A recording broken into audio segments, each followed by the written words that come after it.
Hello friends, it is Grapha, and today we are on the PTR server. And you know me, I never like really looking at the espers at the beginning because I'm not the type of person to test them. So here we are, we're gonna look at all the other content that this game has to offer us. So let us start off with the Scratch Off event. So the Scratch Off event is basically, it's like another gacha within a gacha, but not really. You don't really earn the currency. But what you can do is, in order to get these lucky tokens, you can just participate in Point War. Now, I'm not exactly sure what is the scaling of how many points you get. It just says that the lucky limit will increase every day, and that you get them from attempting Point War, and higher tiers grant more lucky coins. So I just did a bit of an example, and here is what happened, right? My Point War 5 account, I'm only Point War 5, I don't climb. When I was fighting the mid guys who give us some points here, if I fight these two, they will give me 38. But if I fight the main guy, the main boss, like the one who gives the highest points, he will give me 43. So I'm not entirely sure, and just to show, like, let's say, just quick battle this. Okay, give me a second. So as you can see here, battling this guy didn't even give me any of the lucky points, right? So you need to basically fight someone who will give you the medal currency, and then you can earn from that. So at Point War 6, for example, I got 39 for these two and 44 respectively. So it just means that you're at an incentive to climb. Basically, that's basically what it is. And now I am actually going to try, because I don't know, like in the preview we could kind of see it, but I don't know what it's actually gonna look like. So let's do this. Let's scratch. So this is the reward that we will get. We can choose to skip it. Oh, I can scratch it off. Okay, so I got equipment essence, and then what is the quantity? 5 times 8. So I get 40. That's pretty interesting. Let's try one more. Okay, gold sucks. Oh, so there are different multipliers for like the different things, just so that things can get out of hand. 160, that's not bad. So yeah, that is pretty much the scratch off. You can only earn 1,800 a day, but it will increase. So this incentivizes you really to climb in Point War and spend your Nexus crystals there and buy some admission tickets every day. So yeah, that's pretty much it. Moving on, what we have is the Chaos Realm. So for the Chaos Realm, it's gonna be this new miracle adventure here in this tab. Oh, just by the way, like they separated the Temporal Tower and the Infinity Tower, and then if you finish the 0 to 50, this will upgrade to like the Spatial Tower, I believe. So they just separated those. But anyway, the Chaos Realm. So the Chaos Realm is basically like these floors where things will change. So each floor has a certain like twist to it. Like for example, here every 10 ally turns triggers Lost Wandering, which prevents one ally from taking an action. Lost Wandering can be triggered up to 2 times. And so that is like the basic rule, and you have to build a team around that. So in this game mode, I'll just run this in the game in the thing, why not? But in this game mode, all of your espers are actually fully leveled, fully ascended, and fully skilled up. But what they aren't is they are not fully resonanced. So as you can see here, my Gabrielle is not fully skilled up, I think, and she has the 4-turn cooldown and the 3-turn cooldown, but she is not fully resonanced, because if she was, she would have the 3 turns of immunity and she would have the damage up here. So I think this is how it goes. There's usually going to be 1 enemy here and then 2 enemies on the side, at least for the easy floors. I'm not sure if it increases in difficulty for normal and hard, but these are the different gimmicks, and you will have to climb. So you have to beat this at least in easy in order to go up to the next floor. And then, yeah, oh wait, no, you can just fight all of them. Oh, okay, you can just fight all of them at any time. Wow, that's interesting. And yeah, you get these rewards, and I think these resets every... I'm not even sure whenever this resets. Does this reset? Yeah, it's ever-changing. New areas in the realm will unlock over time. I'm not sure when this resets, but I assume it should. So that's pretty nice. We can get these maybe once a month. I'm not sure. But yeah, and the difficulties increase. There are different passes and stuff like that. So yeah, Chaos Star, just some more content for you to tackle with your PvE team. Ugh, I'm burping. Next up, what we have is the Sands of Guilt. So this is just going to be your usual banner event. You know, we got the tower for lately. We have a preview of the new Esper. I'm not sure who she is, but that's pretty cool. I think she showed up in like one of the Dislyte page events. The trials, the shop is just your pretty average. You know, you get your resonances, you get these, and then you know the usual gold records and stuff like that. And then the missions are just the same, dandy Andy. Yeah, just the usual stuff, basically. And then, you know, all that. So yeah, I don't think it's any different from before. I might be wrong, but we shall see.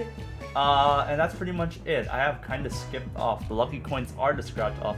So next up are the courses. So they have actually upgraded some of the courses. Like for example, here we have a new gear tuning course that will give us some free stuff.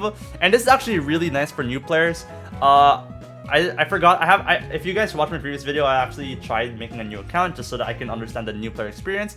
And what I find is that we actually run out of money, we run out of abilities, we can never get these equipment crystals. They're actually really rare for new players. So these are actually really, really nice.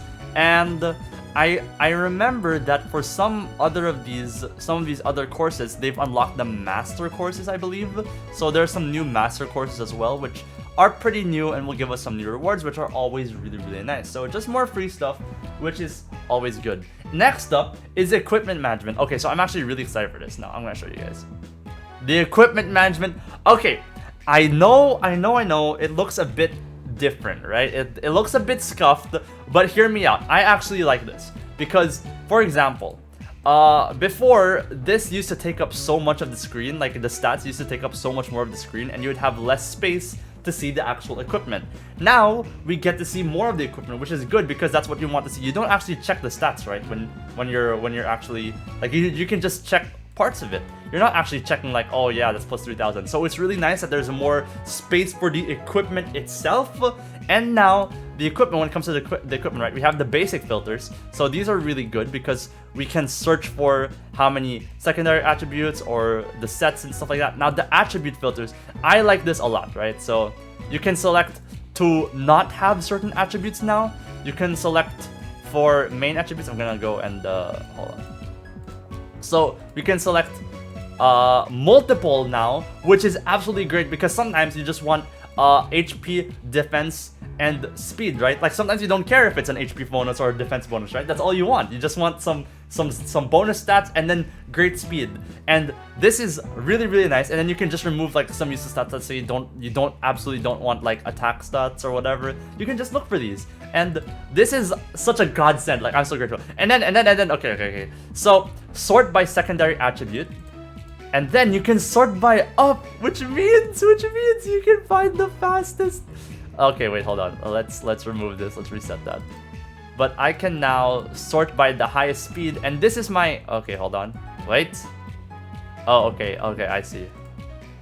So there's still a bit of a limitation here, right? Like it still requires some filtering. Like you can't just sort secondary equipment by this. You still need to. So basically what it does is you can sort by what attributes you want to show up here in the attribute filter, but in the sort by, you can now sort by how long you've had them, enhancement level, let's say, equipment level. But if these don't matter to you, you can just go by highest speed, for example, and this will allow you to show which is the highest speed. It looks like down means the highest, which is a bit unintuitive from top left to bottom right. So, but yeah, so for example, here I want to look for defense bonus or HP bonus on this slot, and then they need to have speed, and then I'm looking for my highest speed, so I will go here. But let's say I just want to look at my highest speed relic at all, then I can remove these main attribute filters, select the secondary attribute filter because we're looking for speed, and we need to filter out speed. If you don't have this filter on, it will show all of your relics, and then it will filter them out by speed.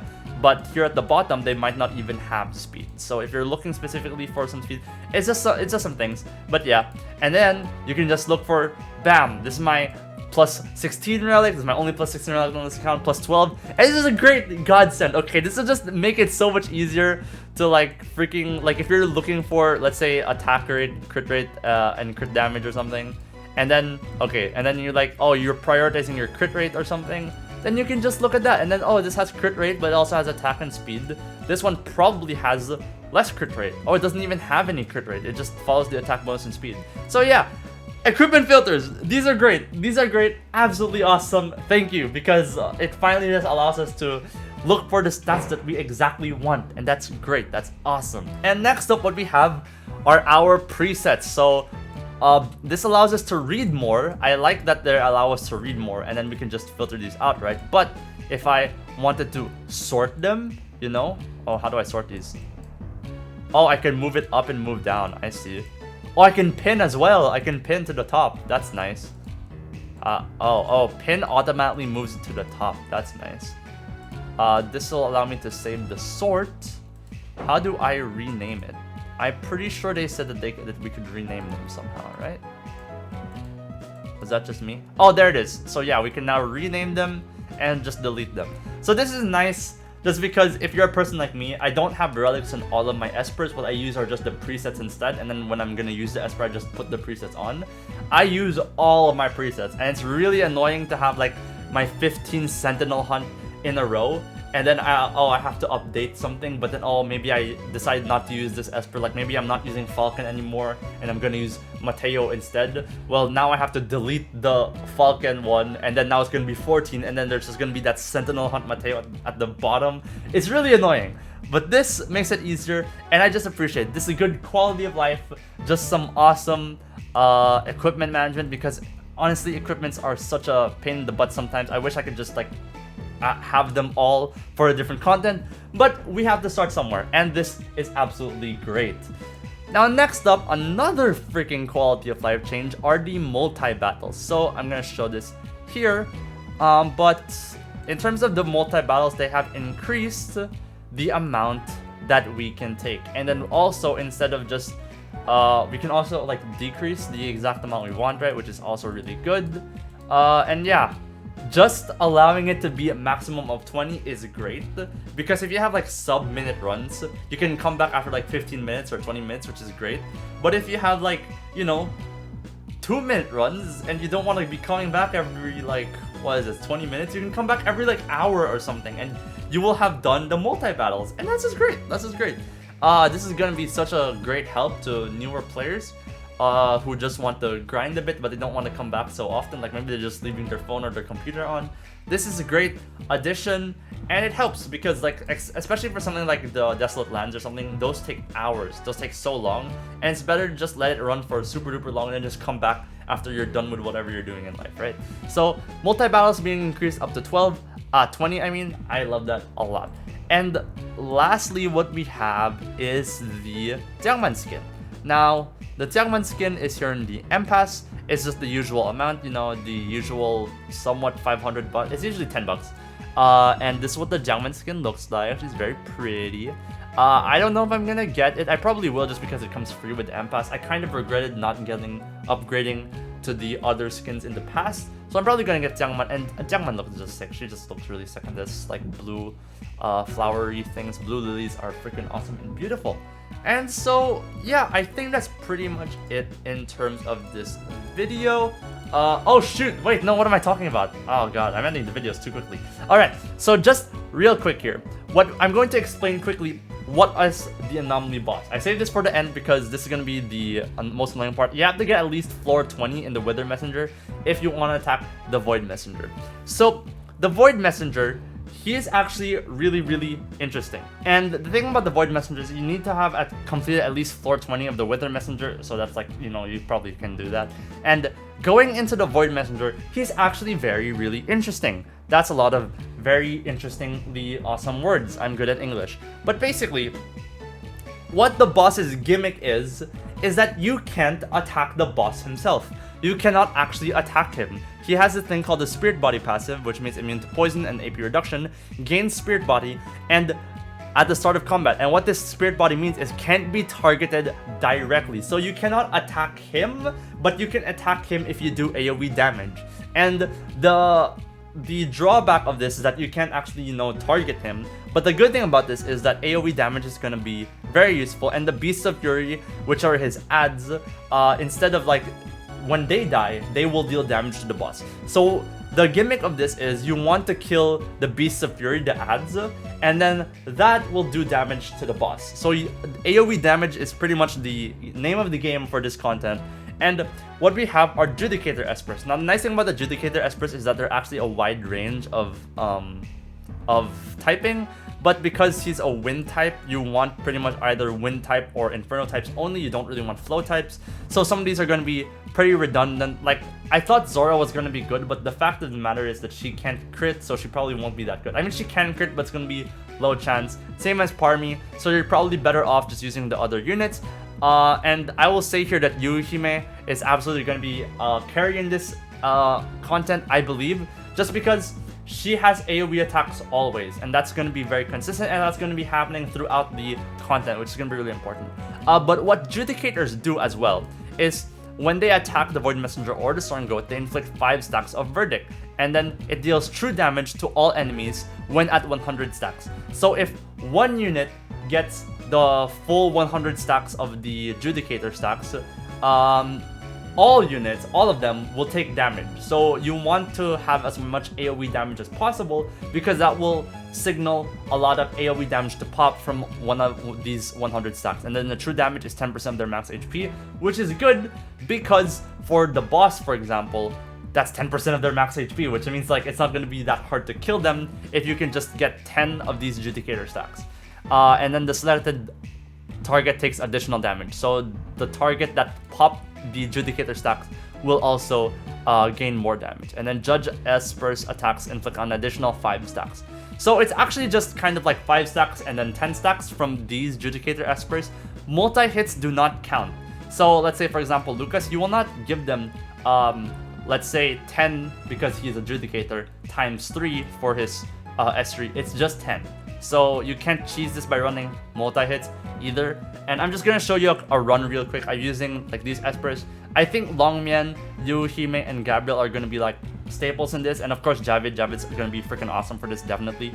But yeah, so you can't see, look at this. I can't target the boss. I can't absolutely target the boss at all.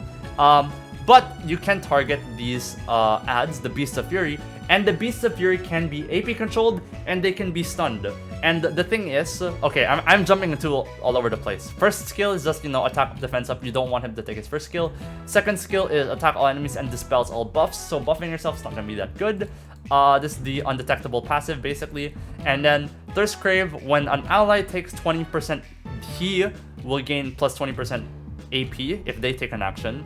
And then gains 1 stack of damage up, and then for every 5 performed actions, all enemies maximize HP. Alright, so I'm going to attack the Beast of Fury.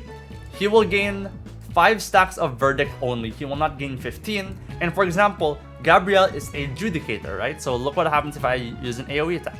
So if I use an AoE attack, everyone gains just 10 stacks. It's not going to be per hit, it's just if you attack them. So I think Javid might be good here because depending on how, we'll see. But yeah, Longmian, as you can see, you can actually freeze them. You can AoE control them. They're controllable. So you want to bring controllers here. I think Lucas and Longmian are going to be really good.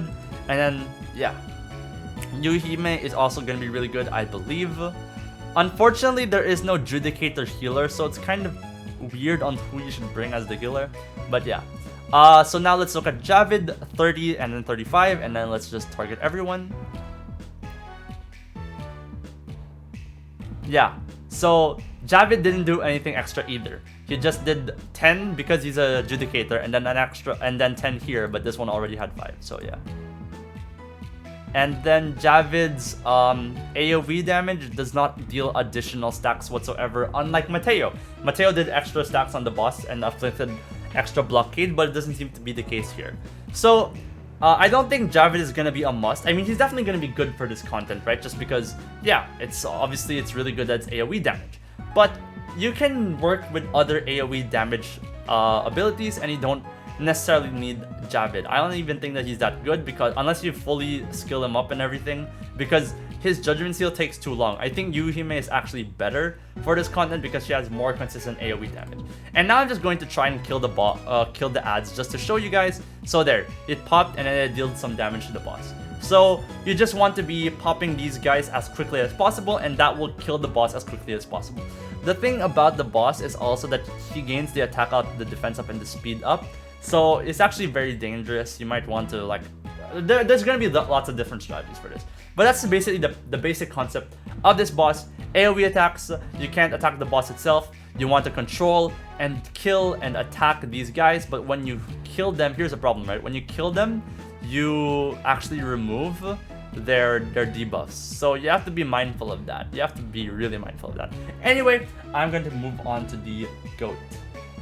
Wait, I'm actually in awe, dude. Wait, I'm gonna show you guys what this looks like before I even... This looks so cool! Okay, hold on. So, random espers, don't think about the team comp. But look at this, right? So, both fights are happening simultaneously. And I can just go back and forth. That looks so cool. My espers are dying and I have absolutely no idea what's happening. And I can't pause.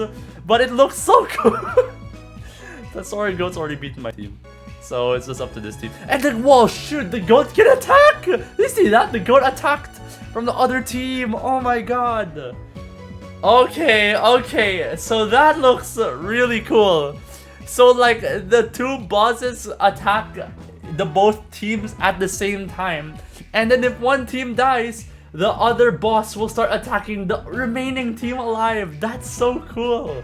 Okay, so there are definitely some cool concepts here. You don't want to die quickly, you want to last as long as possible. And, okay, so for the Soaring Goat, here is what he does. So, infinite HP, cast abilities in a designated order, blah blah blah blah blah. When Verdict reaches 100 stacks, Thundershock's level decrease, and then Thundershock won't be cast, blah blah blah blah blah. And remove its Spirit Body, so it also has Spirit Body. Yada yada yada, regardless, yada yada yada. While in Spirit Body status, the goat can't be selected. The minion, I mean, we're not gonna be able to select them anyway. Suppression Tablet's death will deal true damage to the goat, after which they will be revived. Therefore, use more Judge Espers, blah blah blah blah. Okay, so it's just very similar to the Withering, the Void Omen. Sorry, I'm burping. I always burp when I come into content. I don't know. It's like when I talk, it's like my body's just like, oh, you're talking. Make bubbles go up my body. I freaking know. But anyway, very similar to what I just showed you in the Void Omen, which is just AoE damage. You can't target the boss. They will get stronger over time probably. And you just want to bring some Judgment Espers that will apply Verdict, and you just want AoE damage in general. So that's pretty much it. These are the specific stuff. They will bleed you, yada yada yada. They will cast this if not at level 0. You want to put them at level 0 every time that Verdict reaches. It's just very similar. It's just very similar to the general theme of the Raging Lion, which is just you want to afflict them with the specific debuff like Verdict or Blockade. You want to make sure that happens as much as possible. And then for this boss specifically, you can't target him, and then they will gain 10% AP if the tablets take a turn or the ads take a turn. So you want to make sure you're stunning or AP controlling the ads. And then yeah, oh gosh, if there are no attackable targets on the current battlefield, cast Thundershock to attack all the targets, which means all of your teams. So you want to make sure your team stays alive, or else let's say like the Soaring Goat's team is dead, the Soaring Goat will start attacking your team 1 and your team 3. So that's something you have to keep in mind, and you have to build 15 espers again. So, oh god, presets, but they've made improvements to the presets and the equipments, so that might be better. So yeah, that's pretty much it, dude. My jaw just absolutely dropped in this boss fight. Like, it looks so cool. I'm so sad that you can't pause it or like control it or whatever, but it's probably too much to control, right? And yeah, these are just gonna happen. These fights are just gonna happen at the same time, and they have the shared turn limit, I think. I don't know how this is exactly gonna go, but yeah, that's pretty much the showcase for all of the new stuff that has happened in this 3.2.5 patch, aside from, of course, Ginny and Smash. But yeah, we're gonna talk about Daddy Lion and Mommy Ginny or whatever some other time. But yeah, that's pretty much it. This video has gone on long enough.